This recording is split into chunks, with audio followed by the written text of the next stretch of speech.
என்னென்ன மாதிரியான பாடங்கள் இருக்கின்றன, எந்த மாதிரியான படிப்பினைகள் இருக்கின்றன என்பதை ஒவ்வொன்றாக நாம் பார்க்கலாம். நபிமார்களுடைய வரலாறுகளை எடுத்து பார்த்தால் அதில் கிடைக்கக்கூடிய ஒரு முக்கியமான ஒரு படிப்பினை என்னவென்று சொன்னால், இந்த உலகத்திலே மனிதர்கள் இன்னென்ன காரியம் சாத்தியமானது என்று விளங்கி வைத்திருக்கிறார்கள். சில காரியங்கள் சாத்தியமே இல்லை என்று விளங்கி வைத்திருக்கிறார்கள். எதை சாத்தியம் இல்லை என்று இவர்கள் நினைக்கிறார்களோ அது சாத்தியமே ஆகாது, அதற்கு எந்த வழியும் இல்லை என்று மக்கள் நம்புகிறார்கள். அதே போல எது சாத்தியம் என்று நம்புகிறார்களோ அது நடக்காமல் போகாது என்பது மக்களுடைய நம்பிக்கையாக இருக்கிறது. ஆனால் நபிமார்களுடைய வரலாறுகளை நம்ம உன்னிப்பாக கவனித்தால் அவங்க வரலாற்றிலிருந்து அல்லாஹ் நமக்கு ஒரு செய்தியை சொல்லித் தருகிறான். என்ன செய்தி சொல்றான்? எது உங்களுடைய அறிவுக்கு, நடைமுறைக்கு, பழக்க வழக்கத்துக்கு நடக்கும் என்று நீங்க நினைக்கிறீங்களோ அது நடக்கலாம், அதுதான் நடக்கும் என்று நினைத்து விடாதீர்கள். இறைவனாகிய நான் நினைத்தால் எது நடக்காது என்று நீங்கள் நினைக்கிறீர்களோ, எதுக்கு சாத்தியம் இல்லை என்று நீங்கள் நினைக்கிறீர்களோ அந்த காரியங்களையும் நான் நிகழ்த்தி காட்டுவேன். இதை நபிமார்களுடைய வரலாறு மூலமாக அல்லாஹ் நமக்கு சொல்லித் தர்றான். இப்ப இறைவனை நம்ம நம்பக்கூடிய நேரத்தில் நமக்கு எல்லாரும் கைவிட்ட ஒரு கேஸ், இவர் இனிமே தேர மாட்டாரு என்று மருத்துவர்கள் எல்லாம் கைவிட்டு விட்டார்கள். அமெரிக்கா வரைக்கும் போயிட்டு வந்தாச்சு, இனிமேல் இதற்கு சிகிச்சையே இல்லை. அப்போ கூட அல்லாஹ் நினைத்தால் உதவுவான். நபிமார்களுடைய வரலாறுல என்ன படிப்பினை பெறணும் என்று சொன்னால், மனிதர்கள் எதெல்லாம் முடியாது என்று அவர்கள் நினைக்கிறார்களோ அது முடியவே செய்யாது என்று நாம் நம்பினோமையானால், அறவே முடியாது, முடிக்கவே இயலாது என்று நம்பினால், அப்ப அல்லாண்டு ஒருத்தர் இருக்குங்கிறான், அவனுக்கு ஒண்ணுமே இல்லையா? அவனுக்கு எந்த விதமான ஆற்றலும் இல்லையா? இவர்கள் நம்முடைய பாடியை தொட்டு அறுத்து பிளந்து பார்த்து விட்டு முடியாது என்று சொன்னாலும் அவன் அங்க இருந்து கொண்டு ரிமோட்ல முடியும்படி செய்து விடுவான். நம்மளே செய்யறோமே, நம்மளே என்ன செய்யறோம்? மனிதனே ஒரு கையில ஒரு சின்ன ஒரு கருவியை வைத்துக் கொண்டு ஒரு சின்ன இன்ஃப்ராரெட் என்ற தொழில்நுட்பத்தை பயன்படுத்தி ரிமோட்ல கருவிகளை எல்லாம் இயக்குகிற காட்சியை பார்க்கிறோம். சில பொருள்களை இங்க இருக்கிற தகவலை அங்க பரிமாறுவதற்காக ப்ளூடூத் என்ற ஒரு தொழில்நுட்பத்தை பயன்படுத்தி இவன் இங்க உட்கார்ந்துகிட்டு அதை இயக்குறாங்களாம். அது மாத்திரம் இல்ல, டிஸ்கவரியில இருக்கிற கோளாற நாசாவில் உட்கார்ந்துகிட்டு இவன் ரிப்பேர் பண்ணுவானா. அங்க இருக்கிற டிஸ்கவரி ஓடத்துல எல்லாம் ரிப்பேர் ஏற்பட்டா இங்க தரையில உட்கார்ந்துட்டு என்ன செய்யறான்? இவன் ரிப்பேர் பண்ணுவான்னா அவன் பண்ண மாட்டானா? இவங்க எல்லாம் கைவிட்ட கேஸ், அல்லாஹ் அங்க இருந்துகிட்டு நம்மளை ரிப்பேர் பண்ண மாட்டானா? அப்ப மனிதனே சில காரியங்கள் ஆச்சரியமா நம்ம வியந்து பார்க்கிற காரியத்தை செய்கிறாங்க பொழுது படைத்த இறைவன் முடியாதுன்னு ஒண்ணு கிடையாது. ஒரு சோதனை செய்வார்கள், இவனுக்கு குழந்தை பெற சான்ஸே இல்ல. ஏன் சான்ஸ் இல்ல? அவனுடைய உடலில் இருந்து ஒரு சதை துண்டை எடுத்து பயாப்சி என்ற முறையில் ஒரு சோதனையை நிகழ்த்தி அவனுடைய விந்தை எடுத்து ஆராய்ச்சி பண்ணி இதுல ஒண்ணுமே இல்ல, இதுல உயிரணுமே கிடையாது, இதுல செவப்பணுமே கிடையாது, அதனால இவர் காலம் இவர் குழந்தை பெறுவதற்கு எதுவுமே இல்லை அப்படின்னு சொல்லிடுவாங்க. ஒண்ணுமே இல்லைன்னு ஆயிருமா? இனி இல்லை என்று சொன்னாலும் அல்லாஹ் நாடினால் அந்த இல்லைங்கிறத இருக்குண்டாக்குறது பெரிய வேலையா? அந்த ஒரு செல்லை அப்படி மாத்தி வச்சாலும் இருந்துட்டு போகுது, அவ்வளவுதானே.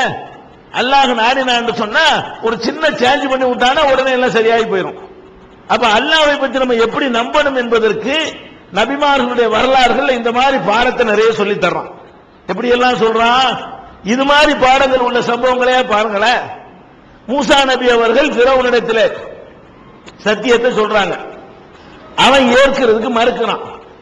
கடைசியாக என்ன பண்றான்? இவர் இருந்தா நமக்கு ஆபத்து, ஏன்னா இவர் மக்கள் சக்தியை திரட்டுறார். மூசா நபி ஃபிரௌனுக்கு எதிராக மக்களை திரட்டுகிறார். அப்ப இவர் அதிகமான மக்களை திரட்டி விட்டார்னு சொன்னா நம்ம ஆட்சிக்கு ஆபத்தாகி போயிடும்.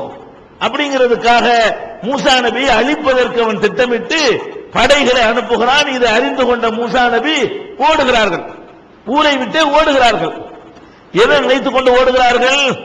இங்க இருந்தா நம்மளை கொன்று குவித்து விடுவார்கள், தங்களையும் தங்களுடைய சமுதாயத்தையும் அழைத்துக் கொண்டு ஓடுகிறார்கள். குறுக்கே கடல் வருது, ஓடிக்கிட்டே இருக்கிறாங்க. பயந்து ஓடும் பொழுது திசை பார்த்து இலக்கு பார்த்தா ஓட முடியும், எங்கிட்ட எங்கிட்ட கேப் இருக்க ஓடுறாங்க. கடைசியில பார்த்தா அங்க கடல். இவன் விரட்டான். ஃபிரௌனுடைய படை விரட்டுகிறது, முன்னாடி கடல். இந்த இடத்துல என்ன ரிசல்ட் ஏற்படும் நம்ம அறிவு சொல்லணும். இந்த ஆட்கள் ஒண்ணு இவன்ட்ட மாட்டி செத்து போயிருவாங்க, இல்லன்னா கடல்ல மூழ்கி செத்து போயிருவாங்க. இப்படி தூரத்துல இருந்து நம்ம ஒரு ஹெலிகாப்டர்ல இதை பார்க்கணும்னு வைங்களேன். இந்த காட்சி நம்ம அந்த காலத்துல இருந்து அப்படி பார்த்தா நம்ம மனசுல என்ன தோணும்? முடிஞ்சு கதை. ஏன் முடிஞ்சு?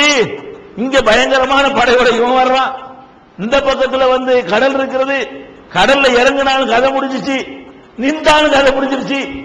அப்ப ஒண்ணுமில்ல, அழிவுங்கிற நிச்சயம். எல்லா வகையிலையும் புலிவால் பிடித்த கதைம்பாங்களே, பிடிக்கவும் முடியாது விடவும் முடியாது என்கிற மாதிரியான ஒரு நெருக்கடியில் அவர்கள் மாட்டிக்கொள்றாங்க. இதே மாதிரி அந்த மக்கள் நினைக்கிறாங்க, மூசாவே என்ன இப்படி வந்துட்டனே, இன்னால முதரக்கும் வசமா மாட்டிக்கொண்டோமே. அப்ப மூசா நபி சொன்னாங்க, கல்லா மாட்டிக்கல. யார் சொன்னா மாட்டிக்கிட்டோம்? நமக்கு தெரியும் மாட்டிக்கிட்டதா நினைக்கிறோம். மூசா நபி சொன்னாங்க, கல்லா மாட்டிக்கொள்ளவே இல்லை.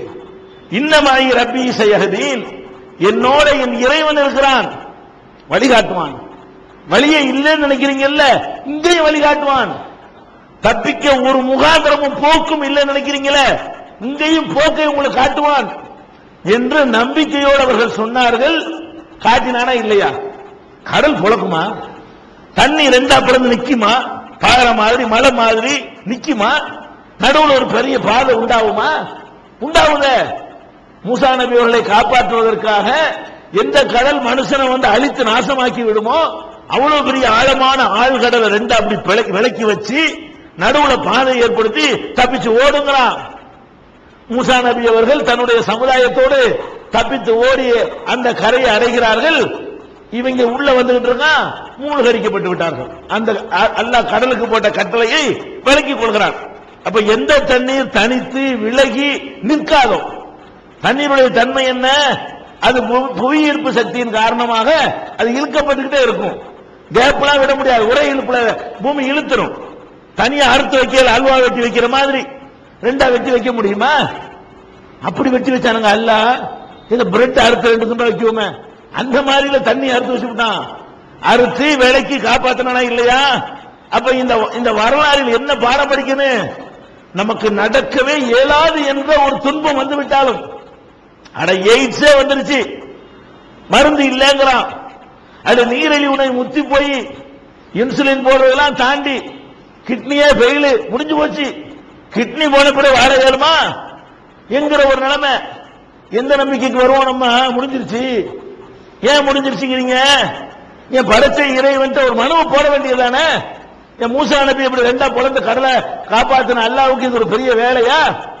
அப்ப நடக்கவே நடக்காது என்கிற ஒரு விஷயமும் அல்லாஹ் நாடினால் நடக்கும். இதான் நபிமார்களுடைய வரலாறு இருந்து பெற வேண்டிய ஒரு பாடம். என்ன பாடம் பெறணும்னா, நடக்கவே நடக்காதுதான். நம்ம அறிவு நமக்கு நடக்காது, நம்ம சக்தியை கொண்டு நடக்காது, நம்ம நினைச்சா நடக்காது. அவன் நினைத்து விட்டான் என்று சொன்னால், அவன் தன் கருணை பார்வையை செலுத்தி விட்டான் என்று சொன்னால் நடக்காது என்று சொல்வதும் நடக்கும். அதே மூசா நபி அவர்கள் பிறக்கக்கூடிய நேரத்தில் என்ன நடக்கிறது? இந்த இஸ்ரவேல் சமுதாயத்தை கிபுத்திங்கிற சமுதாயம் ஆட்டி படைக்கிறது. கிபுத்தி சமுதாயத்தில் உள்ளவன் தான் ஃபிரௌன். அவங்களுடைய சமுதாயம் வந்து ஆதிக்க சமுதாயமாகவும் இஸ்ரேல் சமுதாயம் அடிமை சமுதாயமாகவும் இருக்கிறது. ஃபிரௌன் கணக்கு போடுறான், இந்த சமுதாயம் வந்து ஏறக்குறைய நமக்கு சரிக்கு சரியான எண்ணிக்கையில் இருக்கிறாங்க. இப்படியே உத்தமுடு சொன்னா நாளைக்கு இவர்களுடைய எண்ணிக்கை பெருகி நமக்கு எதிராக இவங்க ஆட்சியை கைப்பற்றி அதிகாரம் வந்து இடமாறி போயிடும் சொல்லி பயப்படுறான். அதுக்காக என்ன உத்தரவு போடுறான்? ஆம்பளை எல்லாம் வெட்டி கொன்று, ஆம்பளை பிள்ளை பிறந்த வெட்டு, பொம்பளை பிள்ளை பிறந்தா மட்டும் விடு அப்படின்னு பிறவனுடைய காலத்தில் உத்தரவு போடுறான். பிறக்கிற ஆம்பளை பிள்ளை எல்லாம் வெட்டுறாங்க. பிறக்கிற ஆண் குழந்தைகளை வெட்டிட்ட புரட்சி அவன் தானே பண்ணுவான். பொம்பளை என்ன பண்ணுவா? பொம்பளைங்க அவர்களுக்கு அனுபவிக்கிற ஒரு பொருளாக பயன்படுவார்கள் அப்படின்னு அவன் நினைத்துக் கொண்டு ஆம்பளை பிள்ளைகள் எல்லாம் கொல்லு அப்படின்னு சொல்லி உத்தரவு போடுற. இதான் குர்ஆன்ல அல்லாஹ் சொல்லி காட்டுகிறான். நிசாக்கும், பொம்பளை எல்லாம் உயிரோட விட்டு விட்டு ஆம்பளை எல்லாம் கொலை பண்ணாங்க. இந்த உத்தரவு போடும்போதுதான் இவர் பிறக்கிறார். யார் பிறக்கிறா? மூசா நபி அப்பதான் பிறக்கிறாரு. கொல்லப்படணும்ல. அவங்க அம்மா ஒரு பெட்டியில செஞ்சு கடல்ல தூக்கி விட்டாங்க. கடைசியில் என்னடான்னு பார்த்தா, எவன் கொல்வதற்கு உத்தரவு போட்டானோ அவன் வீட்டுக்குள்ளேயே என்ன செய்தது, ஓரத்தில் ஒதுங்கி அவன் மனைவியை இந்த குழந்தையை தூக்கி கொண்டு போய் அவங்கள தனக்கு எதிரியா வளர்க்கணும். யாரு? ஃபிரௌன் வந்து தனக்கு எதிரியா அவனும் அவனுடைய மனைவியும் சேர்ந்து வளர்க்கக்கூடிய ஒரு விந்தையை கொல்வதற்கு உத்தரவு போடுறான். ஆனா அவனுக்கு எதிரி எங்க உண்டாவது? அவன் வீட்டுக்குள்ள உண்டாவது. நடக்காது என்று சொல்லக்கூடிய